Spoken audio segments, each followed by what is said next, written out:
So I'd like to introduce you to the Music Man Ernie Ball guitars. These are the ones that are the Steve Morse model, so I actually know something about them. We'll start with the middle one. This was 30 years ago, was the guitar that I designed with Ernie Ball. That switch should be down for normal playing. It's complicated switching wise, but it's very versatile. Light wood, lively sound, lots of options here. When I go to the master volume, it falls in hand easily. I use my pinky for that, and same with the tone control. When I practice with this guitar, just like all my guitars, it has to balance. It has to, you set it on your knee and it's perfect. So you can practice for hours, and I have. There's 22 frets, not 24, because this pickup has to be closer to the center of the string in order to get that fatness that helps give me my sound. When I'm playing up high, instead of using the lead pickup, I'm using the neck pickup. That fattens up the sound quite a bit. Again, that's sort of part of my sound. The combinations that I can get with 3 switches and 4 pickups give it a lot of versatility, like I said.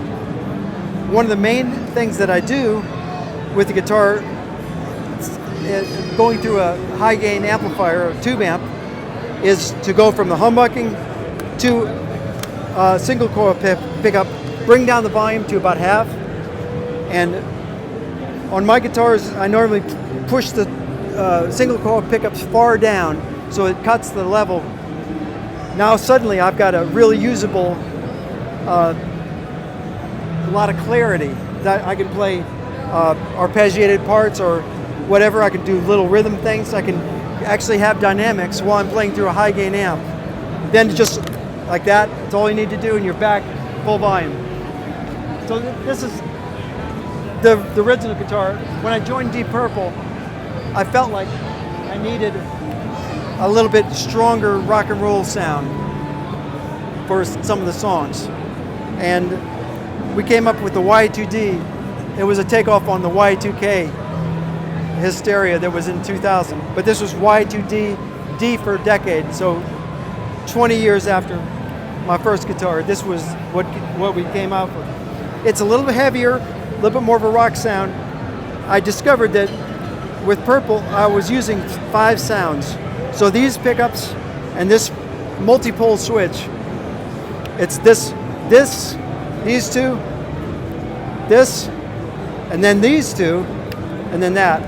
You can't do that wiring with a normal 5-way switch.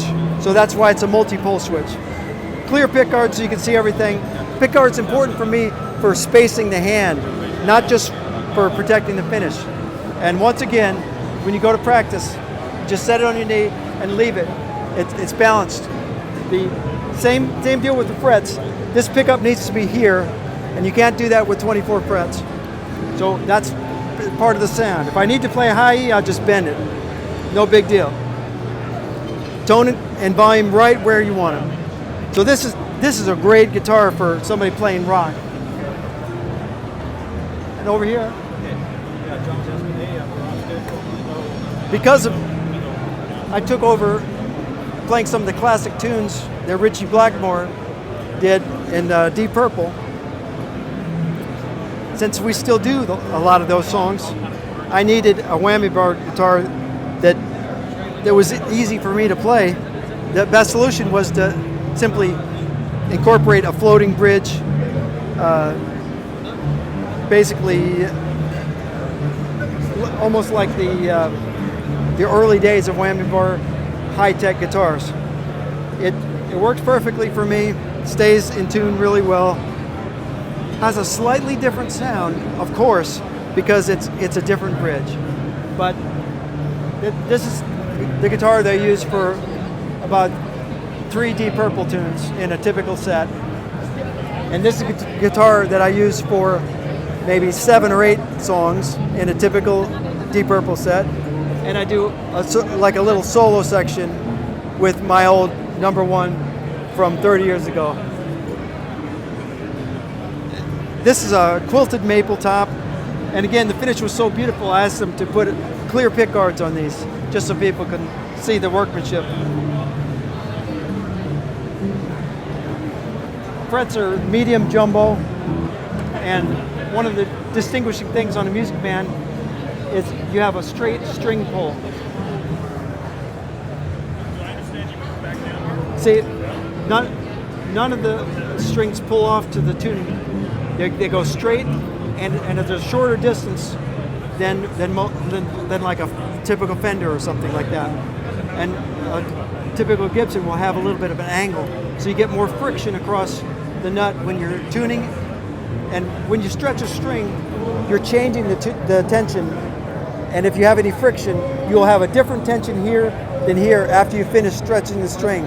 And that will equalize at some unfortunate point later on when you're trying to play an open E chord or something like that. So this also has a compensated nut, with the fulcrums and the ramps slightly different in order to accommodate the fact that the wound string is different from the unwound string. Anyway, this is all adjustable and very versatile guitar. It's all I use.